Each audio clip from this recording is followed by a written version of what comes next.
Alemania, inicio de los años 40, un país en plena Segunda Guerra Mundial, con apagones constantes, con control estatal y con una economía enfocada en sostener el conflicto. La tensión política, mediática y social estaba justamente centrada en la guerra, en los frentes militares y en decisiones que definían el rumbo del país. Pero en este contexto aparece Paul Ogorsó, que fue un asesino serial activo en Berlín entre 1940 y 1941.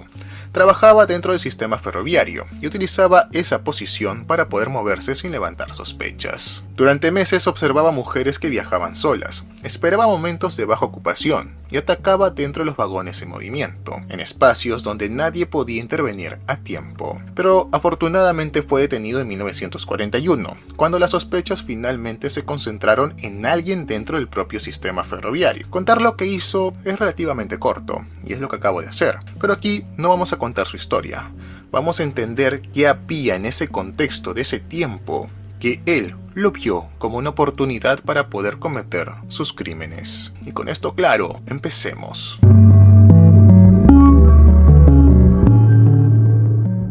Berlín no era una ciudad dormida, era una ciudad obligada a apagarse, no por accidente, ni por falta de energía. Era una medida de guerra. Si la ciudad brillaba de noche, también podía ser vista desde el aire, y si podía ser vista, podía ser atacada con más precisión. Por eso las luces se reducían, las ventanas se cubrían y las calles quedaban a medias. La guerra había convertido a la oscuridad en una norma cotidiana, no en una excepción. Pero incluso en una ciudad oscurecida, la vida no se detenía. La gente igual tenía que trabajar, volver a casa y cruzar la ciudad. Ahí aparece la primera oportunidad. La S-Bahn seguía funcionando porque Berlín necesitaba moverse. Mujeres regresaban del trabajo, visitaban familiares o viajaban por rutina. No estaban haciendo algo extraño. Estaban usando el transporte que la ciudad les dejaba aún disponible. Y eso es lo importante. La vulnerabilidad no nacía de una decisión imprudente. Nacía de una rutina normal, dentro de una ciudad anormal. Un vagón podía parecer seguro porque era el transporte público, pero con poca luz, pocos pasajeros y tramos silenciosos, también podía volverse aislamiento.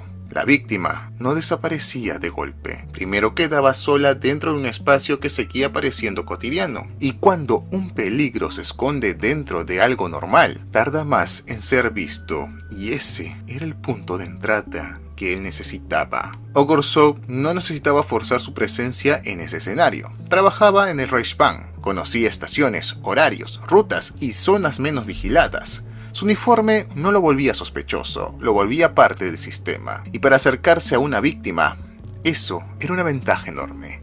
Porque el acceso no siempre empieza con violencia. A veces empieza cuando nadie pregunta por qué alguien está donde está. En una ciudad en guerra, un ferroviario nocturno no rompía la escena. Podía caminar por andenes, moverse cerca de vías y cruzar zonas oscuras sin llamar demasiado la atención. No parecía un intruso, parecía alguien cumpliendo una función. Y esa apariencia funcional le daba margen para poder observar, para poder elegir y para poder acercarse sin activar alarma inmediata. Las víctimas no eran idénticas entre sí, no todas tenían la misma edad, la misma rutina, ni el mismo destino, pero varias coincidían en algo más importante: estaban solas, porque la guerra no detenía los desplazamientos diarios. Había que volver del trabajo, visitar familiares, cumplir turnos o cruzar la ciudad.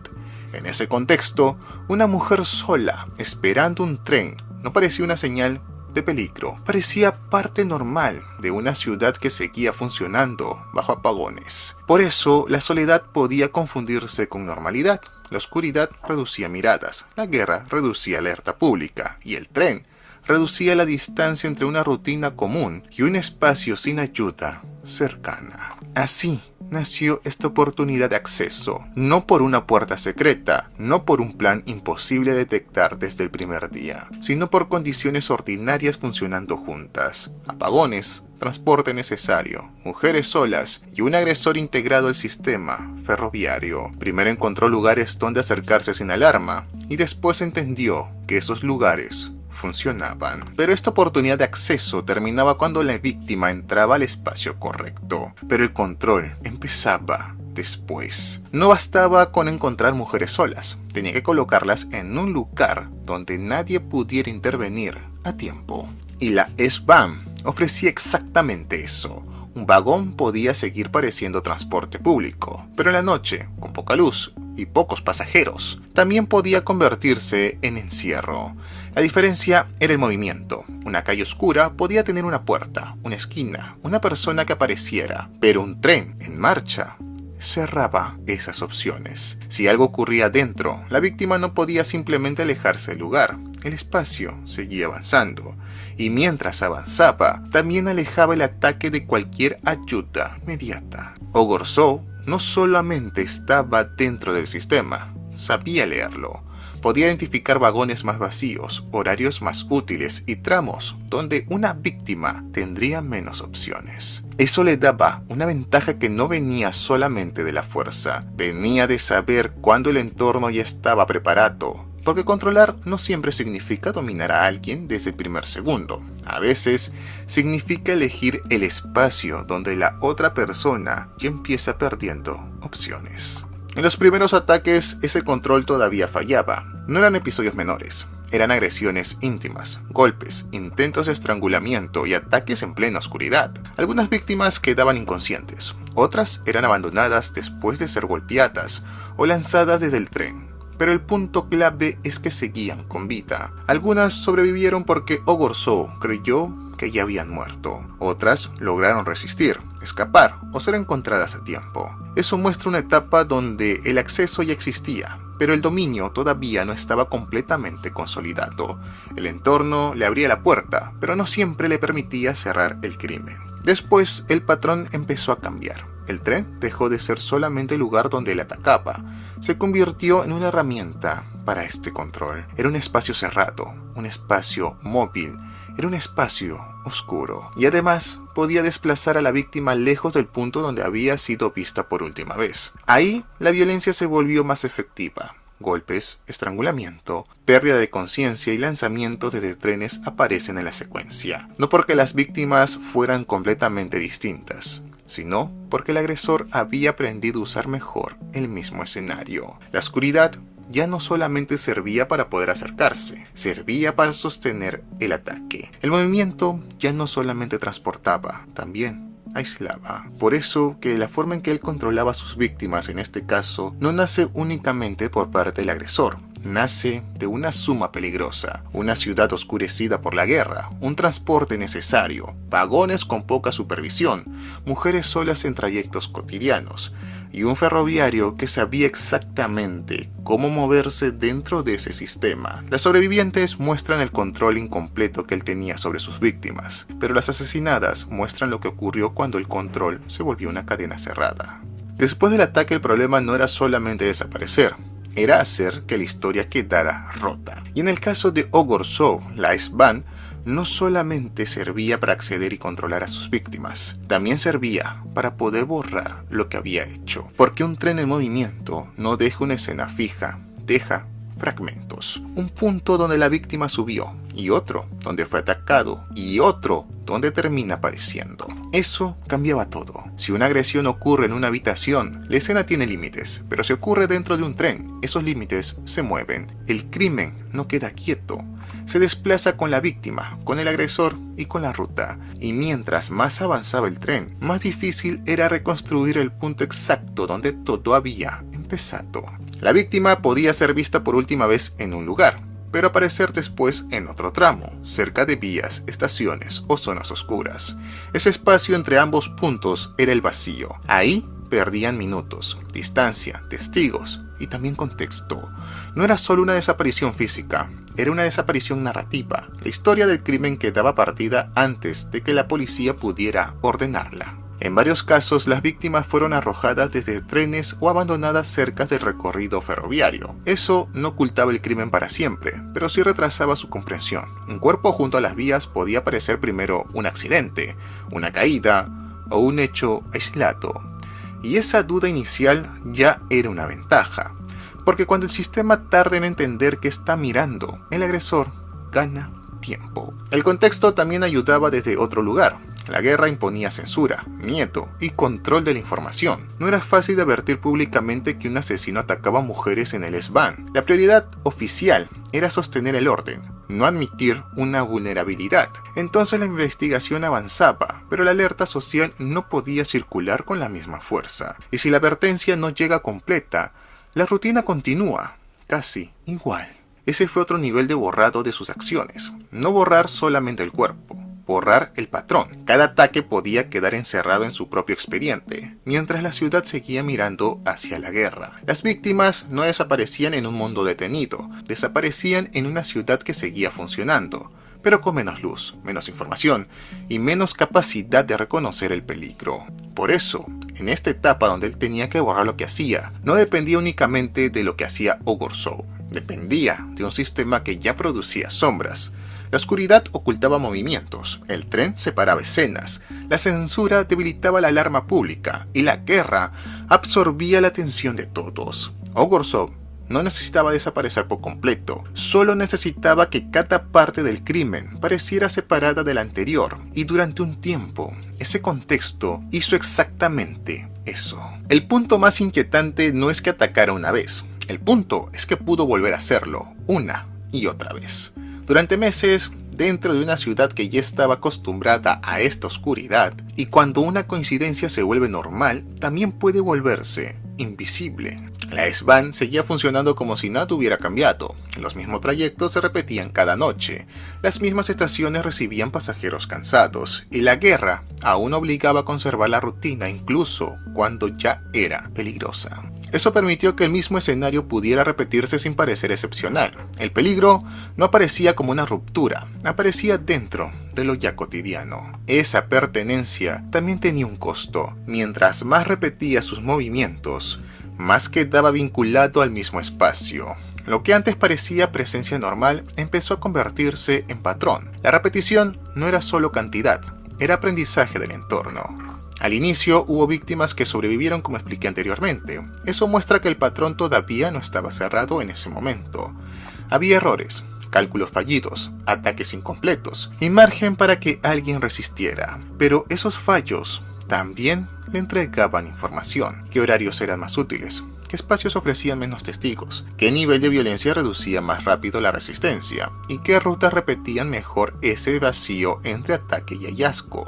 Con el tiempo, el mismo contexto empezó a producir el mismo resultado. Mujeres solas, trenes con poca supervisión, vagones oscuros, rutas conocidas, tramos donde la distancia ya trabajaba a su favor. Cada elemento estaba ahí. Ogorzow no tenía que reconstruir el escenario, solo tenía que volver a usarlo. La policía investigaba, pero la guerra imponía límites. No podía alertarse a la población con total libertad.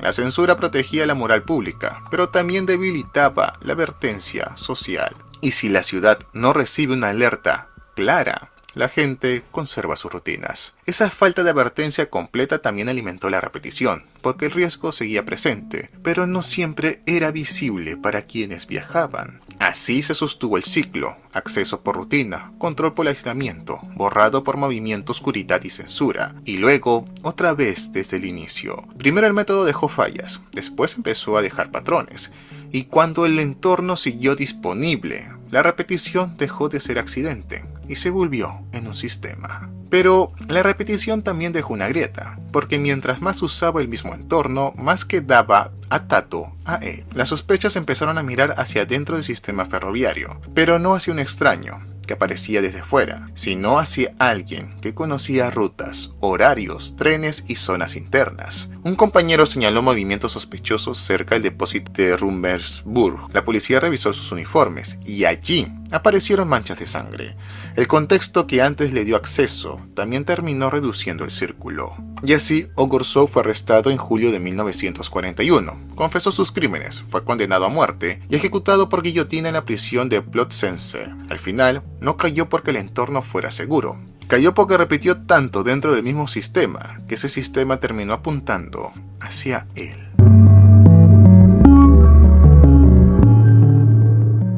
Pero la pregunta no es si Ogorzow lo hizo, la pregunta es si hubiera podido hacerlo igual en otro contexto. Porque nada de esto ocurrió en un vacío.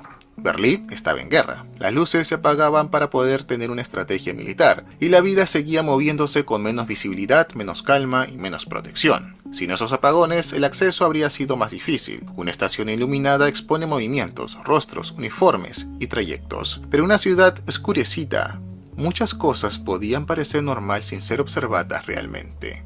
La oscuridad no creó a Ogorzow, pero sí le dio un entorno donde acercarse resultaba menos evidente. Sin su posición en el Reichsbahn, su presencia también habría sido más extraña, pero trabajaba ahí. Conocía rutas, horarios, estaciones y zonas menos vigiladas, y la S-Bahn no era solamente transporte, era un espacio cerrado, móvil y oscuro, capaz de aislar a una víctima y separar el punto donde subía del lugar donde terminaba apareciendo. Entonces la respuesta no es absoluta, pero sí es clara.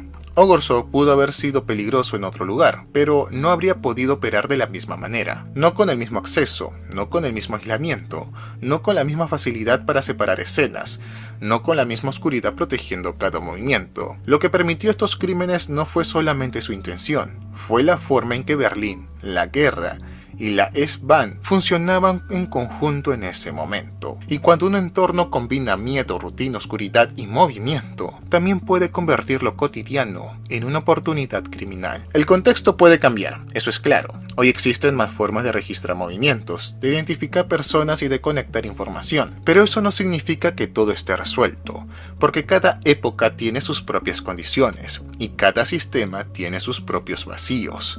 Antes, la oportunidad venía de la oscuridad física, de calles apagadas, trenes poco vigilados y una ciudad obligada a seguir funcionando en plena guerra. Hoy, el peligro no siempre aparece de la misma forma. A veces, no está en la falta de luz, sino en la cantidad de información que nadie logra ordenar. Entonces, la pregunta no es si esto puede repetirse igual. La pregunta es: ¿pueden hoy las mujeres moverse solas sin que la rutina las vuelva vulnerables? ¿Qué pasa hoy cuando una guerra vuelve normal? Caminar entre oscuridad, miedo y silencio. Pero algo peor. Se está volviendo a crear un contexto donde esto ya ocurrió o ya está ocurriendo otra vez, pero aún no te enteras. No es una afirmación, es una posibilidad, porque el contexto no desaparece, solo cambia. Y cuando cambia, también cambian las oportunidades.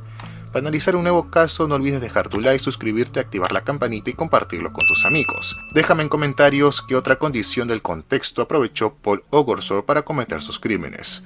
Un mundo en guerra no solamente produce miedo, también puede producir oportunidades para quienes saben esconderse dentro de él. Hasta luego.